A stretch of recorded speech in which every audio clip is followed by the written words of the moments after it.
Hello, everybody, and welcome to the Multifamily Man podcast, powered by Total Wealth Academy. And we have our first guest, and I'm so honored to have you guys here. Craig and Linda. Yes. All right, we got it.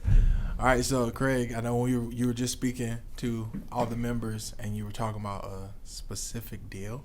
Yes. So we're gonna get into that deal, but Awesome. if you don't mind, can you guys just kind of give us kind of a brief overview of your history, how you started, why you started, and then also how you guys met? Okay. Because it's all first. No, it's all intertwined. Right. Okay. So, I owned a car dealership in Austin, Texas for many years. Wow. Did very well. Mm-hmm.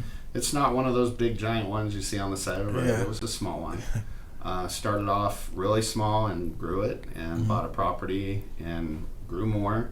And I just started seeing things. First of all, I was getting older. Mm-hmm.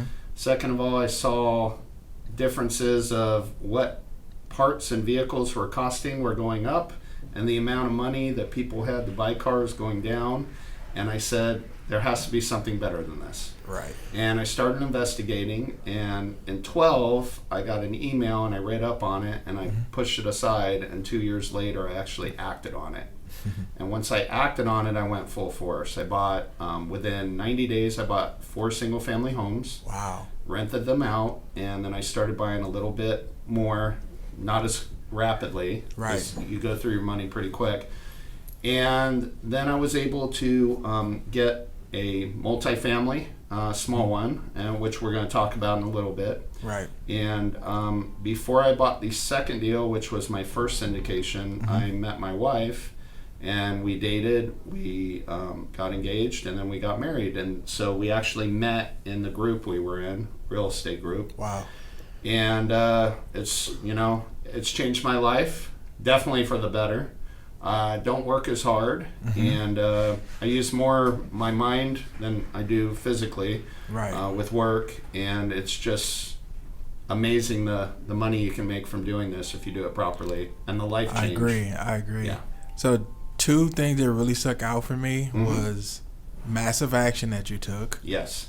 Like, how many, you said, So how many right houses now, was it? How many houses, I like, bought initially? I bought 4 homes within 90 days. 4 homes was in 3 months. So that's Yes. massive action. And Yes. that's something that I talk about a lot is I feel like in our culture, we're so like stuck on getting information and knowing how, but never doing. I would agree 100% with you. And it's on that. crazy how some people will find out one thing, take massive action, and have a massive amount of success. Right. And you'll have somebody that's still learning everything. Oh, I need to learn a little bit more. Or they I make need to learn a little excuses bit of more. why not to take the risk. Right. Because it is a risk. Yeah. I mean, but you diminish the risk by getting the education and the mentorship and having a team around you that can not only teach you, but once you make that decision of buying something, they're there to help you along the way. Right. And then what happens there is you get that experience, and then you can help someone along the way. And I'm a big proponent of that. Is I just talked about in the main room there, the deal spotlight is there was a few people in that room that really inspired me in the beginning, and now people are inspired by me. So, and it's just, it goes hand in hand. Yeah. So Yeah, and then the second major thing that I really got from that is when you like minds, right? You guys found each other. Right. You guys met in a group.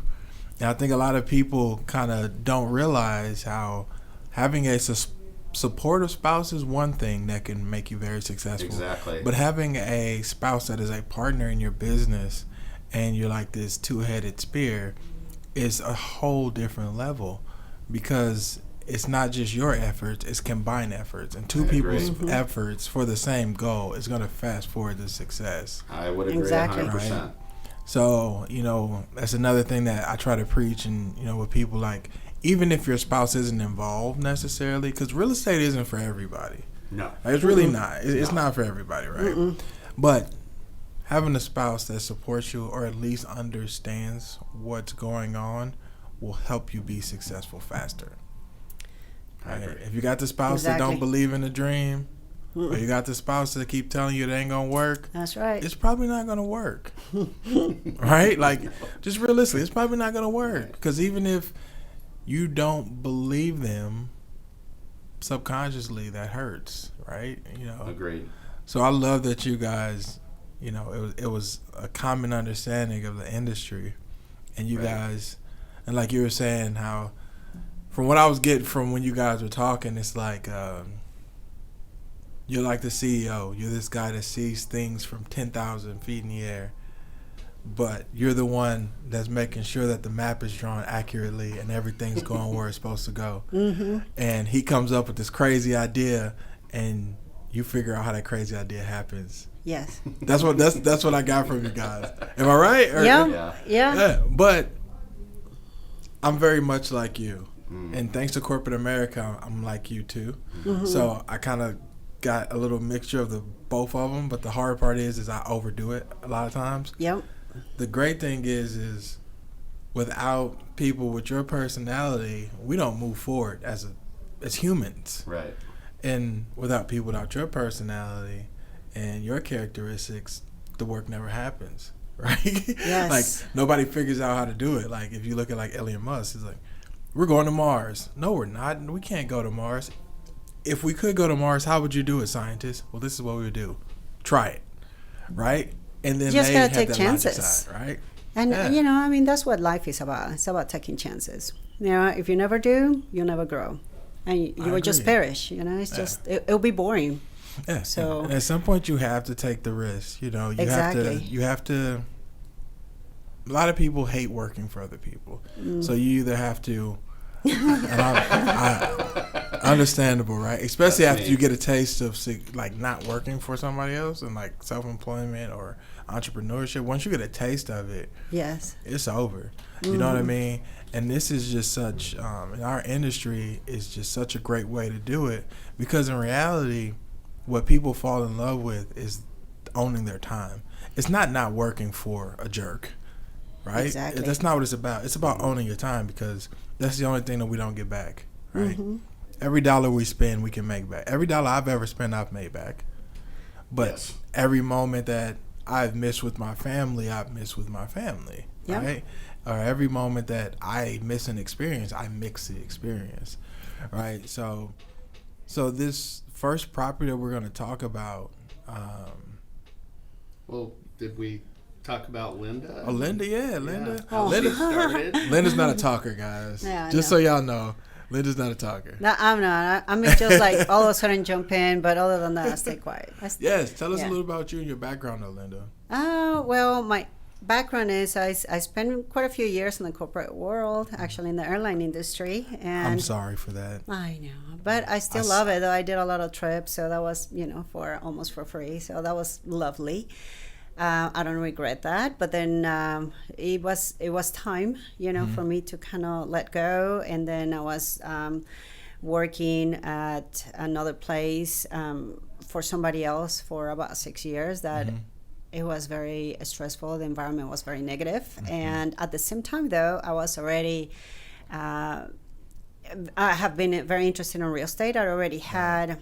A couple of little rentals, but it was kind of like trial and error. I didn't know what to do because I didn't know anybody. Yeah. Not my parents or family members. Nobody knew anything. They've never been in real estate. So you're just getting a hard knocks experience. Oh, yeah. It was. Okay, don't do that next time. Yeah, exactly. Right? A lot of knocks for sure.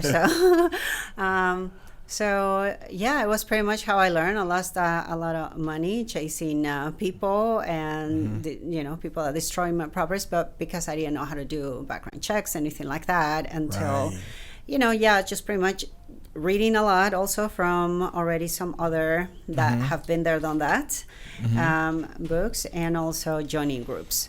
Right. So that's pretty much just that's what kind of the light bulb started. And I was like, all right, this is where I gotta be hanging out with, and so I made pretty much new friends. I totally cut out negative people in my life. I mean, drastically, not only friends but even family too, because they can be just an anchor in your life. And Facts. so, and I'm a very determined person that when I said I'm done with somebody. So because I want something better in my life, and that's pretty much what I did. So I was with new friends, totally old friends that were all gone. They can say whatever they want, but that's fine. I just knew I had to change myself. But you leveled up though, right? Yes, you leveled up. Like, exactly. Like people, people always say, well, you can't have your cake and eat it too. Normally when someone says that to somebody else, what they're saying is you can't have it that way and us keep the relationship that we have. And, I look at it like we can have our cake and eat it too, but what are we going to sacrifice until we can have both? Exactly. And most of the times you have to sacrifice shitty people in your life. Oh. And I'm just keeping I it love real. it. Yes. You have to. Yes. And that means I everybody. did. Listen, family, friends, everything that you did. Oh, yes. I pretty much, a lot of the family were like totally out of my life for a few years. Right. However, then even friends and really the ones that care about you, they'll come back later. Right. And, it's just a matter of really, that's when you get to know who really your friends and family really that care about you, because they want to really see you prosper and become better. And then the ones that never talk to you again, then, they were not your friends. And a lot of times what we see is everybody's not brave to take these steps. Yes, so exactly. What we see as they don't understand that they can come off as not being encouraging. They could be hurtful. It could bring you down. A lot of times they do it in the name of protection, because they think they're protecting you from doing something stupid or doing something bad. Because I read online, this one guy bought a house and then he was bankrupt and this happened and his wife left him. But what happens is that person have never done it before. They just heard it from somebody else. Right. And, for me, it really took 8 years not talking to my entire, really family, including parents, brothers, sisters, best friends, everything. I mean, I was totally gone from that environment in order for me to totally change. And, now it's like I'm talking to everybody because finally it just comes back, and they learned that I don't want to stay where I was, and that I'm here to do a difference. Right. So whether it's going to be with them or without them, they can either come for the ride or they can just go away, but they're not going to pull me down. Just like that saying of the crabs in the bucket, right? It's like, if you're not with me, Crabs don't pull me down, because Yeah. you're done. Yeah. And that's the attitude that I took, and that's pretty much helped me get to where I am now, and that's awesome. and meet this awesome man. Oh, look at that. Oh, they So- love each other, guys. so I yes. just want to input. I've probably bought 3 or 4 houses where I'm walking it the first time, and the neighbors come out, and they're like, "You're not buying that thing, are you?" And I'm like, "I sure the hell am." Damn right behind it. Yeah. And they're I'm like, behind "Do you know how many things are wrong with that house? Do you know how? Do you know this? There's no way. There's this. There's that.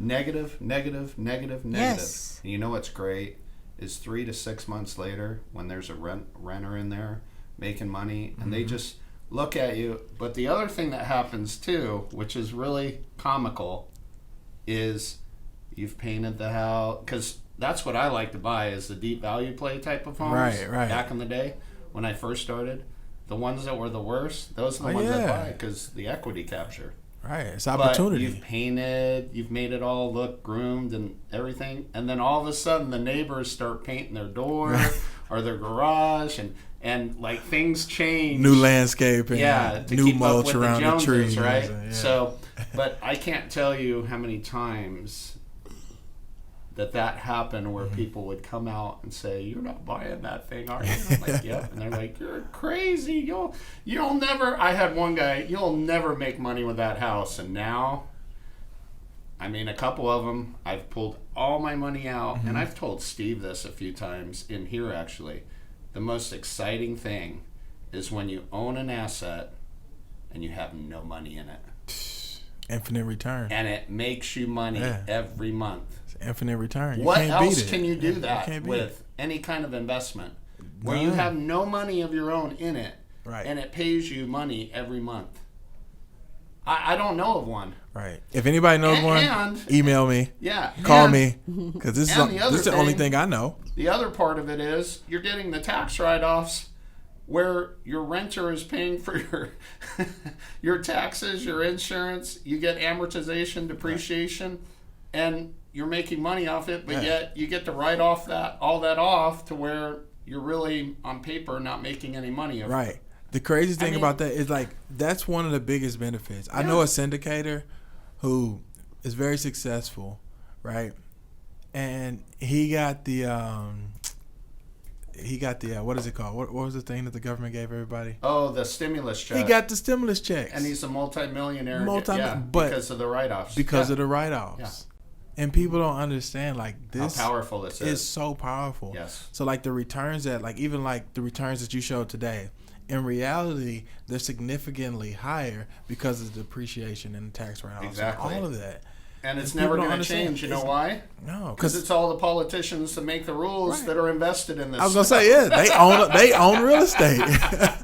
They're never going to change it. So let's talk about your first deal. Okay. I know. So you were talking about it up front. 2015. I did not know my wife at all.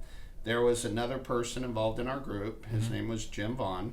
He came to me because I had told him I'm interested in getting a small multifamily. He goes, I've got a deal, but it's in a really bad part of town in San Antonio. Do you want to go look at it? I said, sure.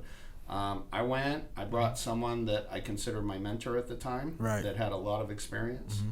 Yeah, and back then I keep hearing that he likes the ugly ducklings, so that's why they keep bringing those my name came up in a meeting she was in, and the ugly ducklings. So that I deep value plays. So, anyways, so we walked the property, and he looked at me and he said, "Craig, you will never make money on this property. However, you will make money on this property." I'm like, "What the hell is he talking about?" Right. He said, "This property will never go up in value, but you're going to cash flow like crazy." Cash cow, baby. And I said, okay. Mm-hmm.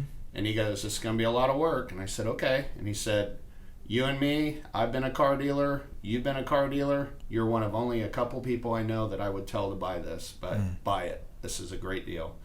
So we sat down, we negotiated, me and the realtor, and we found out that the guy was so desperate to get rid of it, California owned, owning something in Texas that you know the story. Yep. California owned.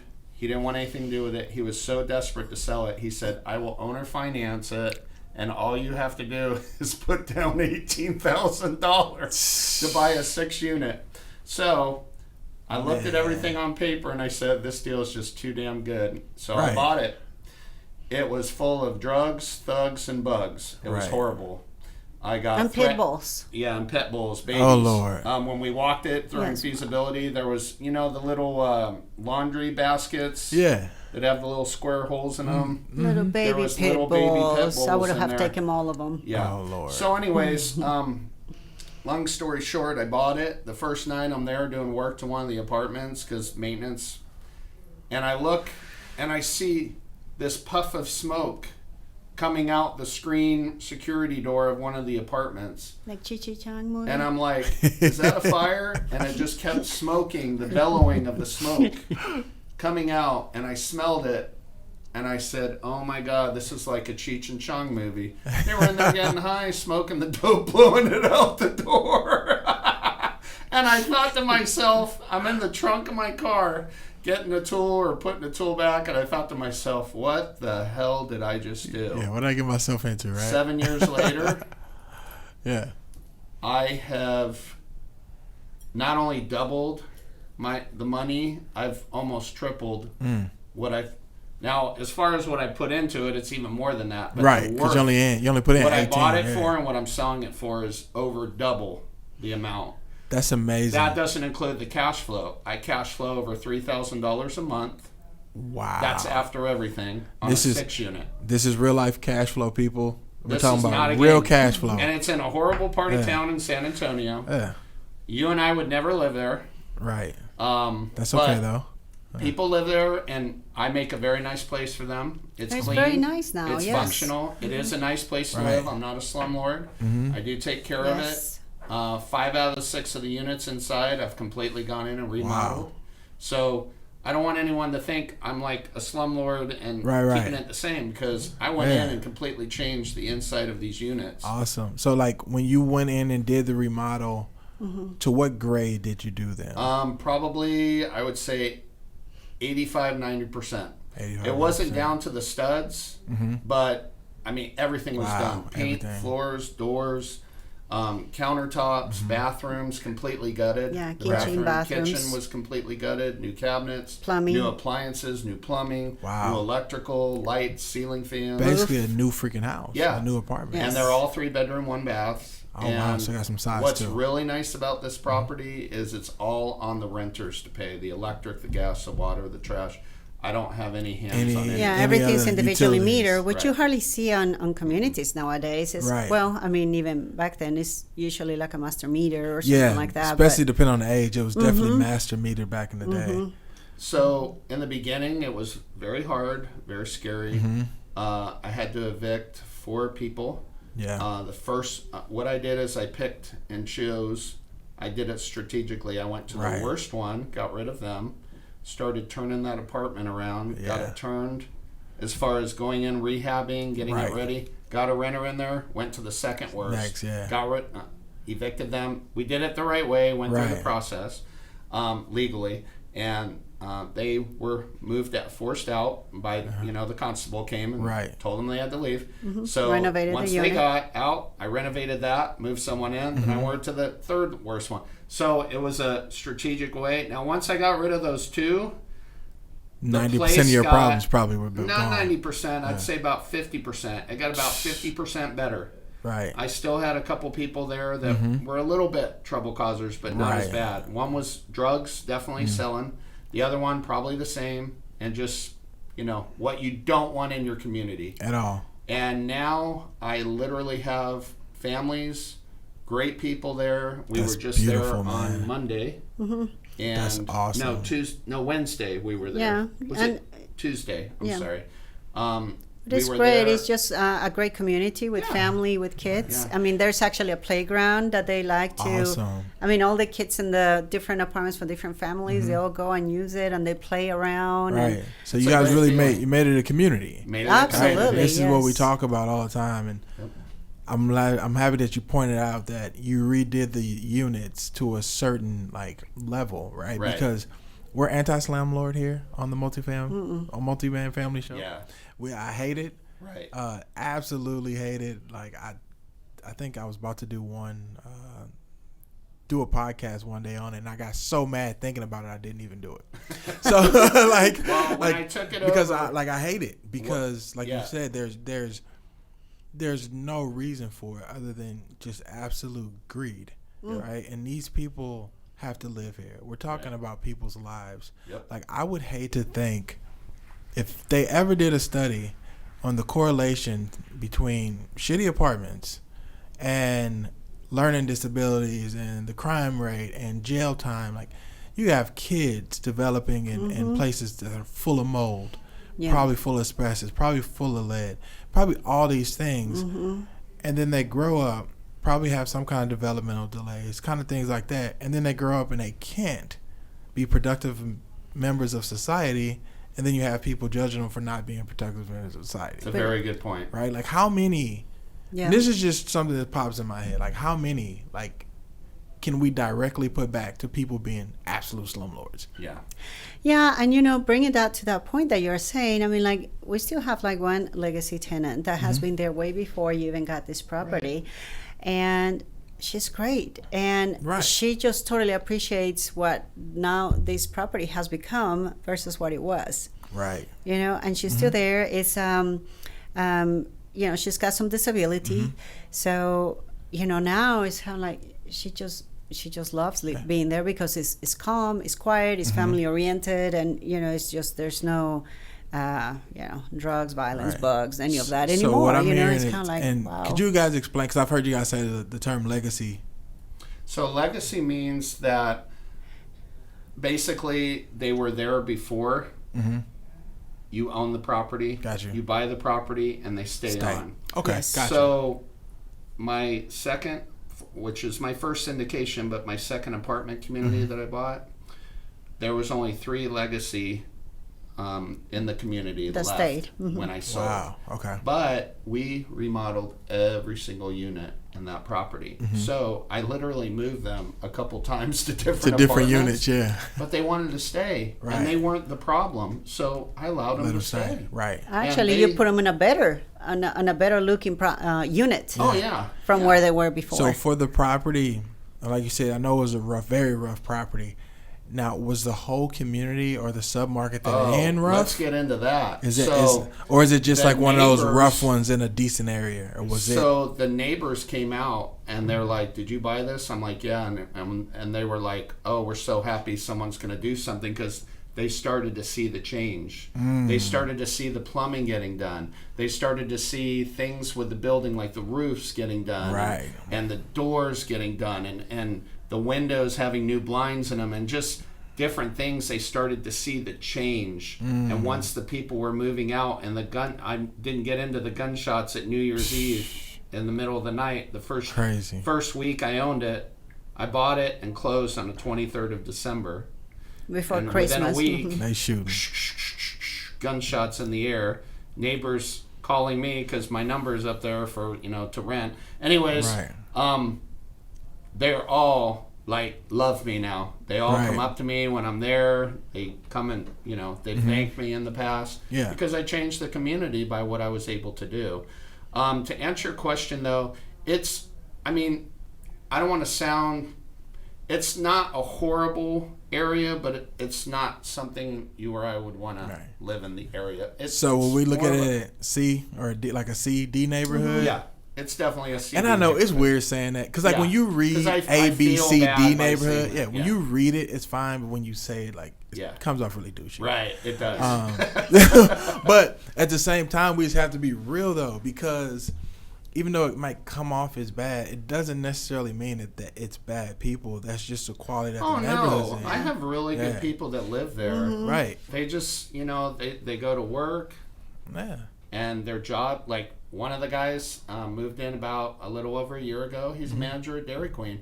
He had been there for like 12 years. I'm like, this is the perfect person, no criminal background, obviously. Yeah. Perfect person to live here and raise his family. Heck yeah. All If you day can work in long. fast food for 12 years and you become a manager, I trust you So to the rent from me. first guy that I moved into the first apartment, he's still there 6 years What? later. So here's the funny part. The first time I met him, he came, filled out the application online, came and met me to walk the apartment. Yeah. Blue mohawk and a little what are they? A lizard. Well, Or not the- just a lizard, but the Carmen Chameleon, whatever, Yeah. chameleon Yeah. on his shoulder. And I'm thinking, Chameleon, that was what the Boy hell? George. Yeah, his name's Clinton. Guess what? He's still there. He's a great Great tenant, great resident, person. right? Yeah. He has restaurant jobs as a waiter or bartender all the time. Right. He goes Works to in the service industry. yeah, he goes to different restaurants where they're busier and make more money, and he Right. just always pays the rent. And just a really cool guy. We're Yeah. closing on this property. I'm definitely getting a picture with him. I hope he has a chameleon because I want him to present it with our picture. But my goal in life, one of my goals in life, is I'm going to write a book, and I have certain pictures that I've collected over Right. the years, and I'm going to use, and that's one I'm definitely going to use explaining that. But it's just so funny. You think, oh my gosh, who am I renting this apartment to? But that just shows you, man, his character. Yeah. He's a great he's a guy. great He just guy, wants yeah. to have a blue mohawk and Yeah. a chameleon on his shoulder. Right, but he just works an honest Yeah. jobs, hardworking I love dude. people like that. Just wants to live in a nice place. Mhm. It reminds me a lot, and you pointed out and kind of gave a shout out to Bruce. And something I tell people all the time is, just because you buy in a D neighborhood, or some people even call them freaking war zones if they're worse than D neighborhood, that doesn't mean that the people there don't deserve quality living. That doesn't mean that you can't give them a nice place to live. And the BS excuse that you always hear is, you'll never make your money back. It's a bad investment. No, it's not.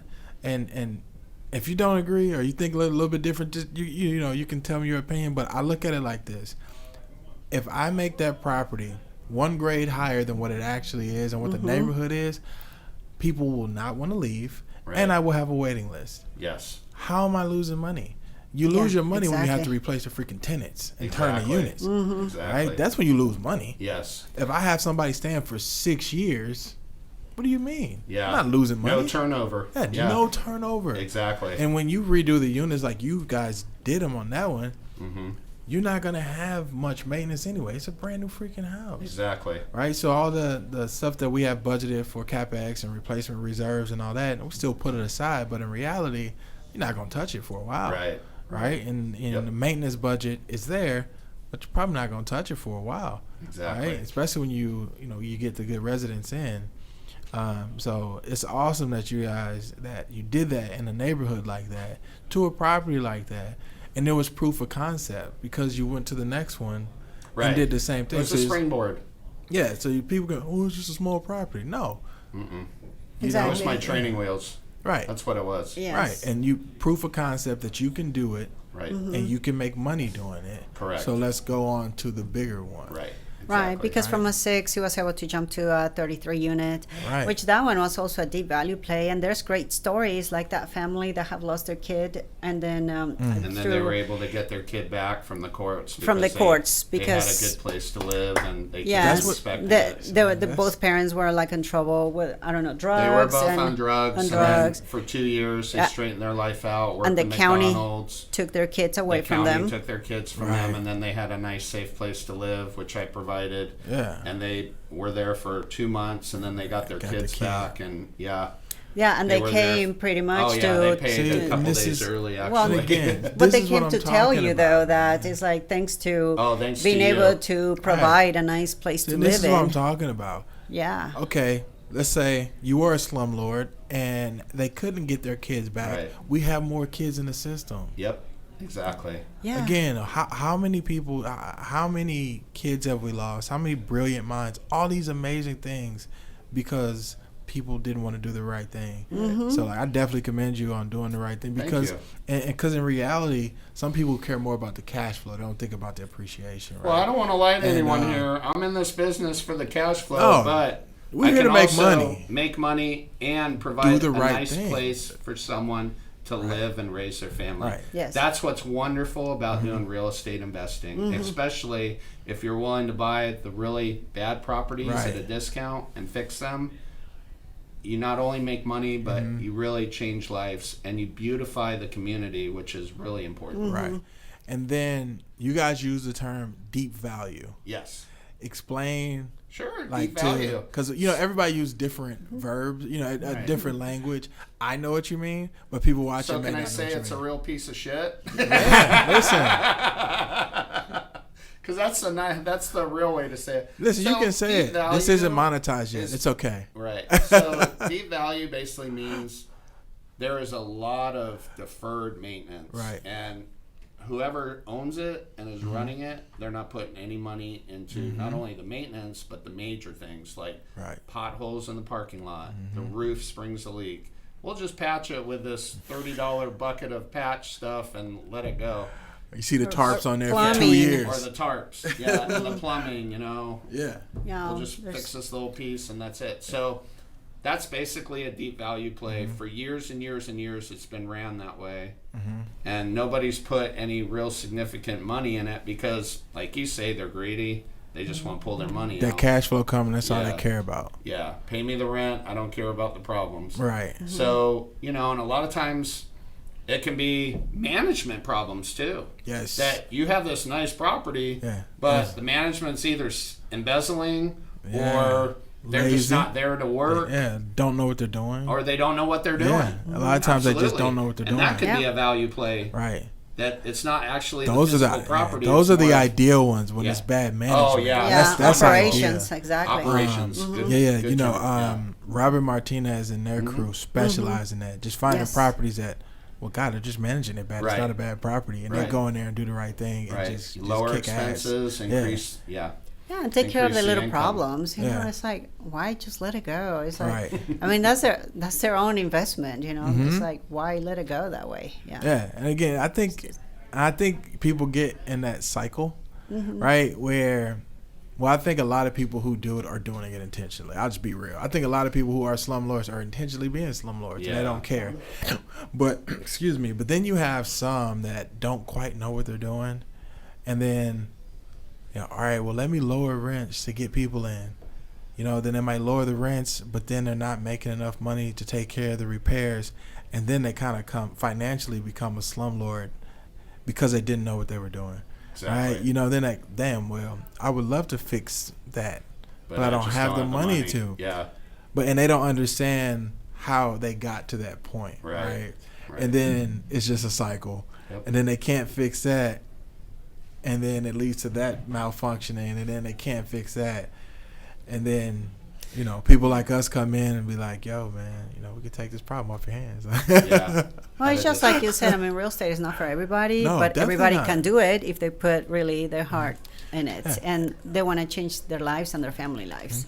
And I suggest for people, if you know you're not this person who is a good manager, if you know you're not an operations person, and if you don't necessarily trust yourself working with the management company, you are the person that needs to get with syndicators.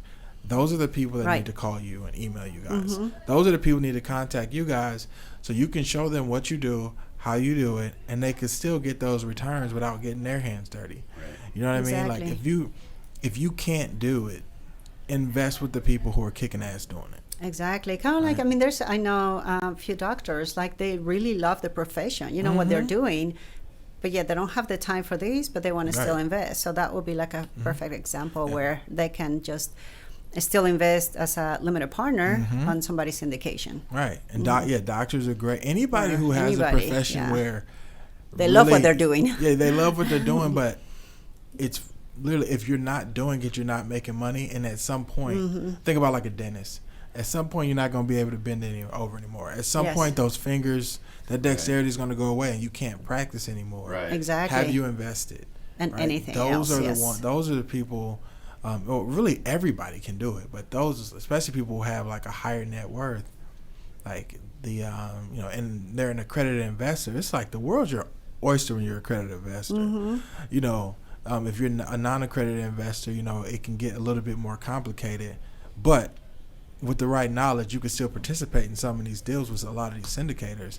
But if you're an accredited investor, like, people should be like, they should be at y'all front door. You know what I mean? Like, they should figure out where syndicators have their meetings and all that. And even if they're not a syndicator, just go. Right. Yes. So they can talk to the syndicators. Right. And like I tell people all the time, like, you're getting a 3 or 4% return and you're happy with that. Like, we would laugh at that. Like, us in real estate laughed at. Like, when I tell people, like, realistically, when you talk about depreciation and all that, you're talking about 20 to 40% return annually.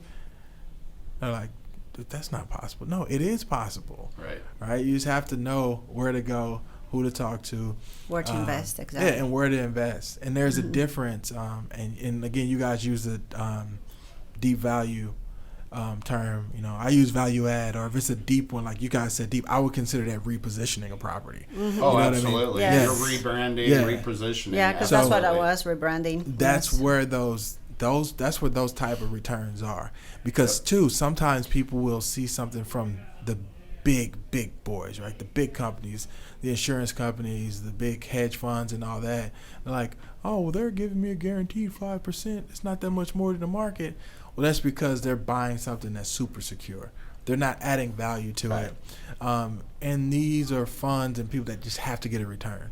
Right. Like, insurance companies just need a return. They don't have to be great. They just need something. What you want to remember, though, on those value-add properties is there's going to be a time until you start making those returns, because the first year or two is where you go in and have to spend the money in rehab and reposition and rebrand. Right, and you did it smart. I like how you did it. You did it smart. It's not an overnight process. No. It takes time, and it is a process, and you have to be patient as an investor. I say 48 months minimum. You shouldn't be thinking, like, if you're underwriting and doing all that stuff, if you put 24, 36 months before you're refining or selling, you about to lose somebody some money, probably your own and maybe some investors. Like, you have to be planning 4 to 6 years for that to implement. Now, can it happen sooner? Of course it can. But realistically, right. that's what you want to do. Like, you did it the right way. Yeah. Got rid of, like in the small one, had the strategically. You had the one that was just the ringleader. Yep. Right? You took out the ringleader, like what they say when you go to prison. Yeah. Punch the baddest one in the face. So you went on the yard and took out the biggest and baddest. Yeah. Fixed the unit, got it rented. Then you went to the next one, because there's some people that went in like, oh, they all gotta go, and then you're trying to figure out something's better than nothing. Right in the beginning. Yeah, and they're like, this real estate stuff doesn't work. Well, it doesn't work because you have 6 units, you evicted 5 tenants, and you still have a mortgage and everything else to pay. It works. You just took the wrong strategy, right? Yes. So that's why it's important to get in the groups, right, with like-minded people. Exactly. And you can learn. Right. There's nothing you can't substitute, and even you can't learn everything, right? I was on the operations side and probably management side and acquisition side for damn near 15 years, and there's still stuff I learn every day. Right. But just taking that action and having access to those people who know more than you is vital, right? And that's why the groups are important. And that's why, like Total Wealth Academy, us here at Total Wealth Academy, that's why places like us are important. And we're not the only ones that give the information. I tell people all the time, if you don't come to us, go to somebody. I don't care who it is. Just go to anybody. Just do something. Get the information. Go to somebody that you might trust more, or you like more, whatever. Go to them, learn, and take action. So the last question I'll have for you guys, how has real estate changed your life? How has, doing the investment and now doing the syndication, how has that changed your life? You want to go first? No. Besides you guys getting married. And that was wonderful. Well, I just have more of a peace in my life because I'm not stressed over making money for someone, being micromanaged, and it's now for myself. And it's not just the wealth, the money, it's more of the lifestyle of living the way I do now. Right. We have a beautiful home we live in. We have, properties that whether I'm on vacation or sitting in bed at home or watching TV, they're producing income for me. And you don't get that with anything else that I've know of. Right. And so my life just in total is so much better because of real estate, and it's just changed my way of thinking about leveraging loans in order to own pieces of property, because obviously none of the properties I have are completely owned outright. I have leverage on all of them, and that's the name of the game, though. Yeah, you're playing the real estate game, and when you play the game in Monopoly, when you first start out, you're buying every single property you land on, and that's exactly what I did when I started.